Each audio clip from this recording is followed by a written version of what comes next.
आज की वीडियो उन एसईओज़ के लिए है जो कि फ्रीलांसिंग कर रहे हैं, यानी कि उनके पास क्लाइंट्स आते हैं अपना एसईओ करवाने के लिए और उन्हें समझ नहीं आती कि इनको कितनी अमाउंट बतानी है, किस तरह समझाना है, उनको प्रोजेक्ट एग्री कैसे करवाना है जिसकी बेस पर उनको प्रेडिक्शन करवानी है कि उनको कब और कितना रिजल्ट रिसीव होगा। तो आज की वीडियो में मैं इसी क्वेश्चन को आंसर करूँगा, तो इसलिए आपने इस वीडियो को एंड तक देखना है। और अगर आप मुझे पहली बार देख रहे हैं और एक्साइटेड हैं इसी वीडियो के लिए तो चेक कर लें कि आपने यूट्यूब चैनल सब्सक्राइब कर रखा है, फेसबुक पे पेज फॉलो किया हुआ है, उसके अलावा इंस्टाग्राम पे ही फॉलो कर सकते हैं।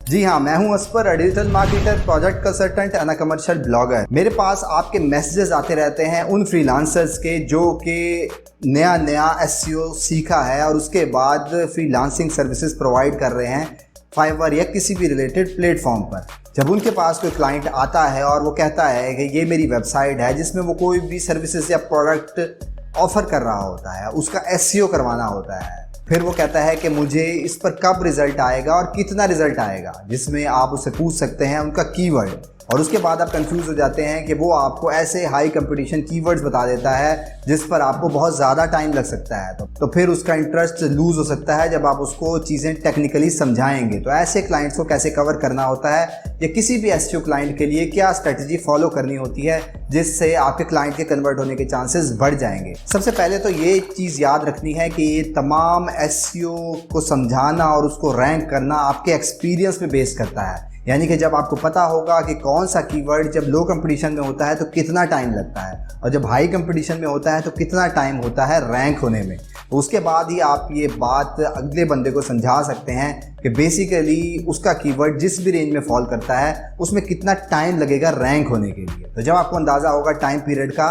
तो फिर आपके लिए ईजी हो जाएगा किसी भी चीज़ को समझाना अपने क्लाइंट को। सबसे पहले तो आपने उसकी वेबसाइट एनालाइज करनी है और देखना है कि किन कीवर्ड्स पर उसके जल्दी रैंक होने के चांसेस बन सकते हैं, जिसमें आप उसे सजेस्ट करते हैं कीवर्ड कि ये वो कीवर्ड है जो कि लो डिफ़िकल्टी है जिस पर वो 3 मंथ से लेकर 6 मंथ्स के अंदर रैंक हो सकता है ऑन पेज एसईओ या ऑफ पेज एसईओ के बाद। दूसरा फैक्टर आता है कि अगर वो अपनी मर्जी के कोई कीवर्ड आपको दे देता है और कहता है कि ये कीवर्ड रैंक कराने हैं, ये सबसे टेक्निकल पार्ट होता है क्योंकि वो हाई कंपटीशन कीवर्ड हो सकते हैं जिस पर बहुत ज़्यादा टाइम लग सकता है रैंक होने के लिए। क्योंकि मेरे एक्सपीरियंस के मुताबिक मुझे हाई कंपटीशन कीवर्ड 1 साल से लेकर 1.5 साल लग जाता है रैंक होने के लिए। उसकी वजह ये है कि जो वेबसाइट्स वहाँ रैंक हुई भी होती हैं वो 4-4, 5-5, जहाँ तक के 10-10 सालों से उन कीवर्ड पे रैंक हुई भी होती है और बहुत ज़्यादा हाईली अथॉरिटेटिव होती है, उनको रिप्लेस करना पॉसिबल नहीं होता है। जिसके लिए कंपैरेटर एनालाइज करेंगे आप और उसके बाद उसको बताएंगे,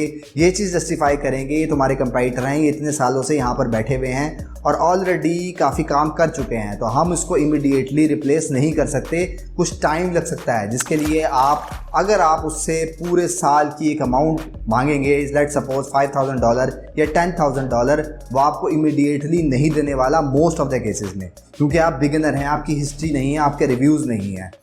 उसके लिए बेस्ट स्ट्रेटजी ये होती है कि आप एक मिनिमम अमाउंट डिसाइड कर लें मंथली। $10,000 to $15,000 के अंदर आप ये वेबसाइट रैंक कर सकते हैं इस बजट के अंदर रहते हुए। तो फिर उसके बाद आप उस अमाउंट को मंथली डिवाइड करके उसको वो एक अमाउंट बताएंगे कि ये वो अमाउंट है जो कि तुम्हें मंथली पे करनी होगी, जिसके बाद हम उस डायरेक्शन पे चल पड़ेंगे और उसके बाद वो टारगेट अचीव कर लेंगे। उसके बाद फैक्टर ये आता है कि क्लाइंट को कैसे आप जस्टिफाई करेंगे कि वाकई आपको रिजल्ट मिलेगा और आपके साथ जो वो कॉन्ट्रैक्ट कर रहा है आप उसको उसी डायरेक्शन पर लेकर चल रहे हैं। जिसके लिए आप उसको ये चीज़ डिटेल में बताएंगे, जिसके लिए आपके पास एक डिटेल रिपोर्ट होनी चाहिए जिसमें आपको जो वो कीवर्ड प्रोवाइड कर रहा है उसके साथ उसकी डेट मेंशन होनी चाहिए और जो भी काम आप करते हैं फर्स्ट डे से जब आपके पास वो वेबसाइट या प्रोजेक्ट हाथ में आया उस टाइम जो उसके कीवर्ड थे वो उस पोजीशन पर रैंक हो रहे थे, और डेफिनेटली जब आप उसको ऑन पेज और ऑफ पेज करेंगे वो अपनी पोजीशन इंप्रूव करते चले जाएंगे। तो आप मंथ में 1 दफ़ा या 2 दफ़ा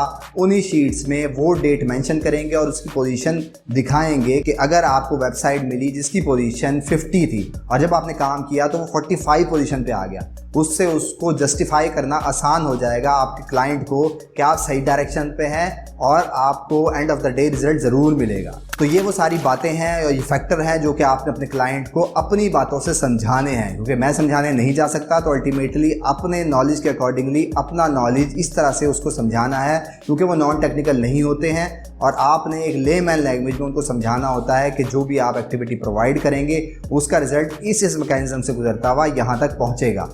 तो अगर ये तमाम बातें आपको अच्छी तरह समझ आ चुकी हैं तो फिर आप कमेंट में आई विल ट्राई लिखना मत भूलिएगा। उसके अलावा इस तमाम प्रोसेस से रिलेटेड किसी भी किस्म का कन्फ्यूजन है तो फिर कमेंट बॉक्स में अपना क्वेश्चन ज़रूर प्लेस करें, मैं डिटेल रिप्लाई देने की कोशिश करूँगा। जाने से पहले ये ज़रूर चेक कर लें कि आपने यूट्यूब चैनल सब्सक्राइब कर रखा है, फेसबुक पे पेज फॉलो किया हुआ है, उसके अलावा इंस्टाग्राम पे ही फॉलो कर सकते हैं। That's all for today, thank you very much, have a good and safe day.